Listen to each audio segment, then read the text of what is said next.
Saatnya berpetualangan, datang ke Taman Pelangi bersama teman-teman semua. Yuk kita saling membantu. Aku punya tas berlari dengan si Joko. Bergegaslah ayo berpetualang. Saatnya rainbow. Assalamualaikum warahmatullahi wabarakatuh.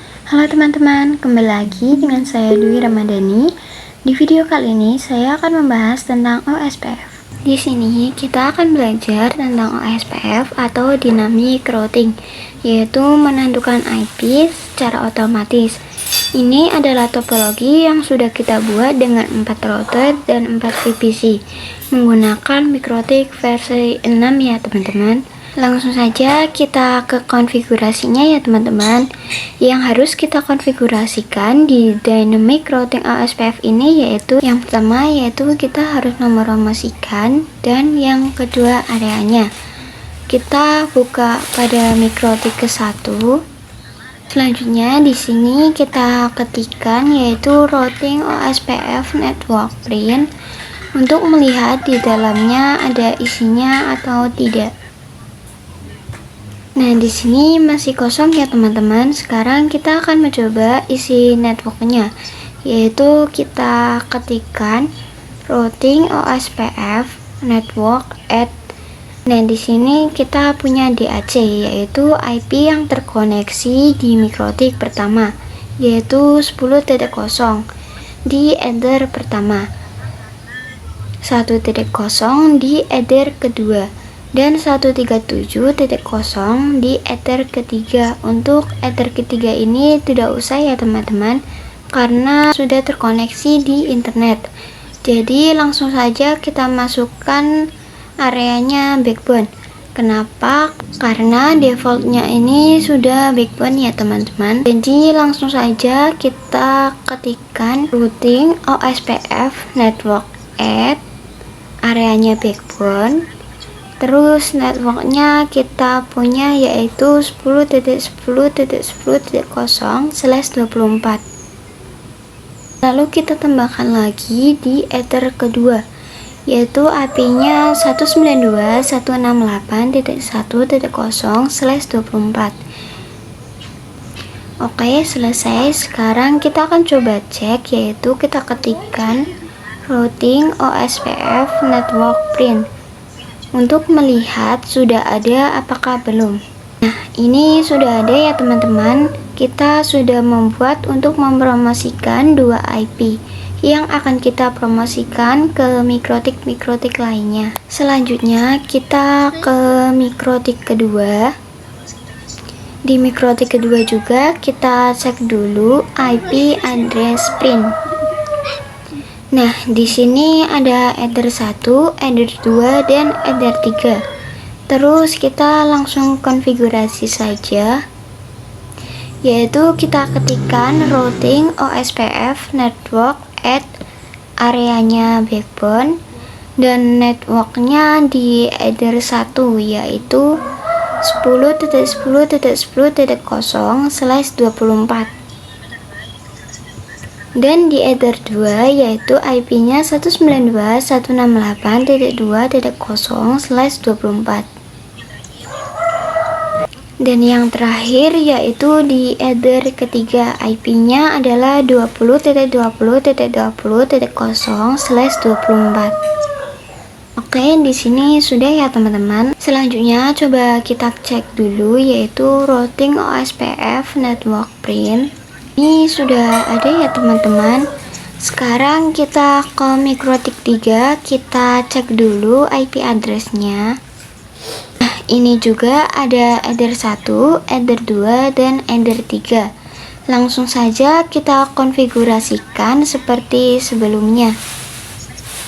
Yang pertama ini networknya yaitu 20.20.20.0/24. Jika sudah, selanjutnya yang kedua IP-nya yaitu 192.168.3.0/24.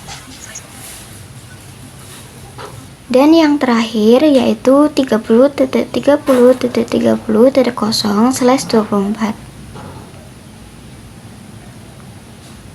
Oke, sudah, kita cek dulu. Kita ketikkan routing OSPF network print. Oke, sudah ya teman-teman. Sekarang kita lanjut saja ke MikroTik yang 4. Kita cek dulu IP address print. Nah, di MikroTik 4 ini hanya ada Ether 1 dan Ether 2. Sekarang kita langsung saja konfigurasikan. Yang pertama ini networknya yaitu 30.30.30.0/24.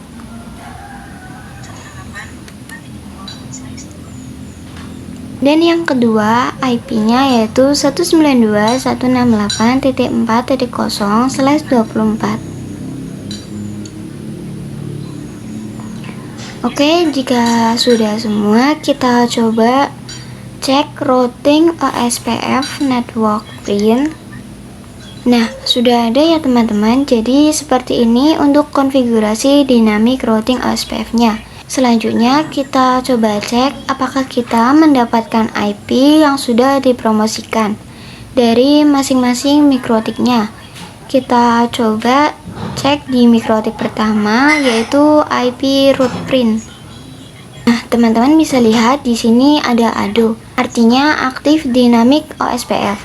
Di sini kita mendapatkan IP yaitu 20.0 yang terhubung di MikroTik kedua dan 3.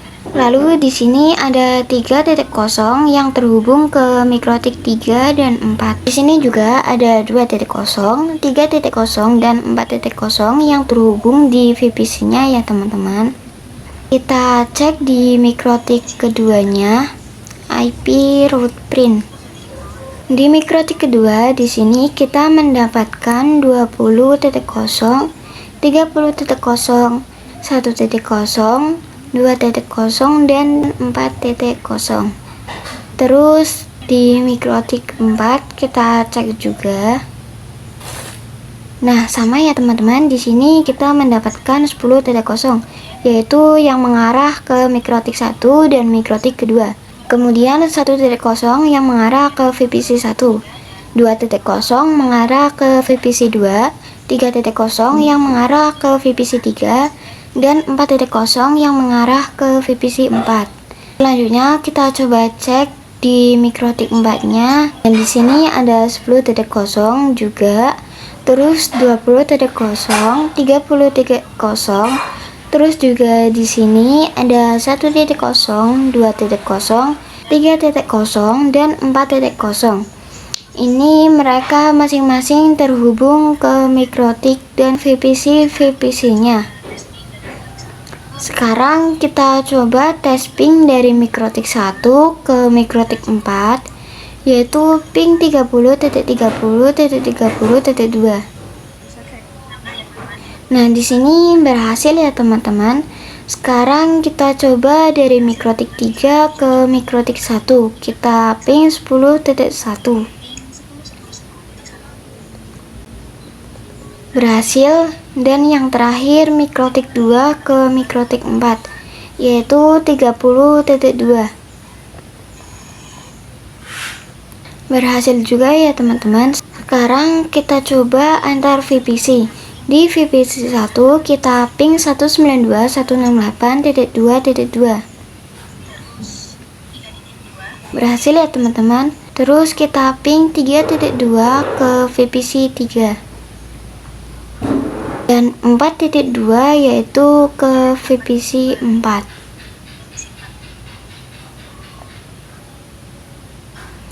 Oke, di sini berhasil semua ya teman-teman. Jadi ini sudah terhubung antar MikroTik dan VPC-nya. Nah, teman-teman, jadi karena ini sudah berhasil, sekarang kita akan coba menambahkan router baru. Di sini kita hubungkan MikroTik 4 ke MikroTik 5 menggunakan Ether 3. Kita hubungkan dari MikroTik 5 ke VPC 5. Setelah itu kita nyalakan. Kita coba jabarkan dulu IP-nya. Di Ether 3 MikroTik 4 IP-nya yaitu 40.1/24 ya teman-teman. Lalu di Ether 1 mikrotik 5 IP-nya yaitu 40.2. Selanjutnya di Ether 2 mikrotik 5-nya yaitu IP-nya 192.168.5.1, dan juga di VPC 5-nya IP-nya yaitu 192.168.5.2/24. Oke, sekarang kita coba cek, kita login dulu mikrotik 5-nya.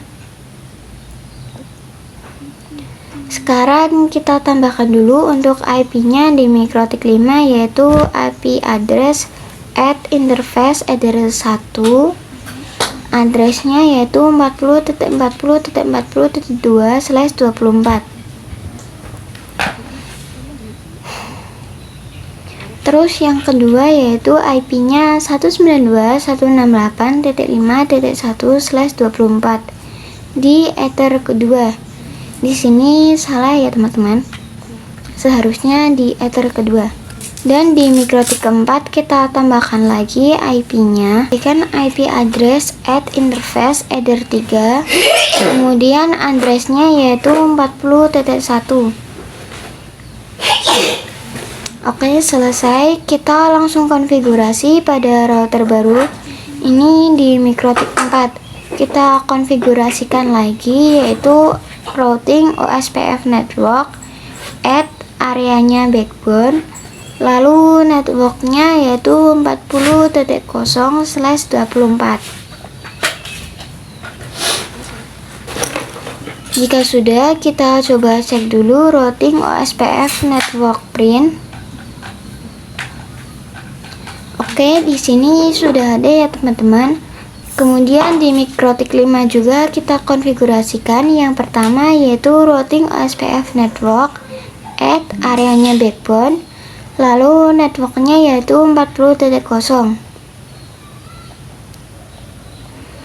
Oke, selanjutnya yaitu 192.168.5.0/24. Lalu kita coba cek routing OSPF network print. Nah, ini sudah ada ya teman-teman, yaitu 40.0 dan 5.0. Sekarang kita coba lihat dulu IP root print. Nah, ini sudah ada untuk 5.0 dan 40.0. Kita coba juga di mikrotik 4, kita cek. Di mikrotik 4 juga ada 5.0 dan 40.0. Selanjutnya kita coba cek di mikrotik ketiga. Nah, di sini ada juga ya teman-teman. Lalu kita coba cek di mikrotik keduanya. Di mikrotik kedua juga ada ya teman-teman. Terus yang terakhir kita coba cek di mikrotik yang pertama. Di mikrotik pertama juga sudah ada yaitu 40.0 dan 5.0. Jadi semuanya sudah kita promosikan ya teman-teman. Sekarang kita coba make sure dulu apakah sudah saling terhubung atau belum. Di mikrotik kelima kita ping dengan mikrotik pertama sudah, dan di VPC 5 kita coba cek dulu. Di sini kita tambahkan dulu IP-nya yaitu IP 192.168.5.2/24, 192.168.5.1. Sekarang kita coba ping dengan VPC pertama ya teman-teman. Di sini TTL ya, artinya berhasil. Jadi ini sudah berhasil untuk konfigurasi dynamic routing OSPF 5 routernya. Sekarang kita akan belajar tentang default route pada dynamic routing ini, karena di mikrotik 2, 3, dan seterusnya tidak punya default route. Sekarang langsung saja kita masuk ke mikrotik pertama. Kita ketikkan routing OSPF intensive print. Di sini ada distribute default never, artinya default root ini tidak didistribusikan ke mikrotik lain ya teman-teman. Sekarang kita akan mengkonfigurasikannya agar semua mendapatkan default root secara otomatis. Langsung saja kita ketikkan routing OSPF intents set distribute default. Sebenarnya di sini ada dua yang harus kita bahas. Tapi di sini kita akan bahas dulu yang if installed of step 1. Jadi kita ketikkan if installed as step 1 dulu. Numbernya di sini kita isikan 0 ya teman-teman.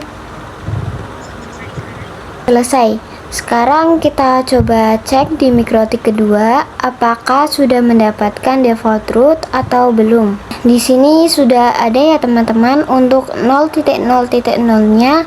Sekarang kita coba cek di mikrotik ketiga. Mikrotik ketiga juga sudah ada ya teman-teman. Kemudian kita coba cek di mikrotik keempat. Di mikrotik keempat juga sudah ada. Dan yang terakhir kita coba cek yang mikrotik kelima. Nah, di sini berhasil ya teman-teman. Semua sudah ada default rootnya secara otomatis. Berarti semua mikrotik ini sudah bisa internetan. Sekarang kita akan coba tes ping ke Google, yaitu kita ping 8.8.8. Kita ping di semua mikrotik ya teman-teman. Di sini hasilnya berhasil, namun tidak ke-record ya teman-teman. Jadi semua mikrotik ini sudah bisa internetan ya teman-teman. Sekian penjelasan dari saya mengenai OSPF ini. Terima kasih, maaf jika ada salah kata maupun ucapan. Wassalamualaikum warahmatullahi wabarakatuh.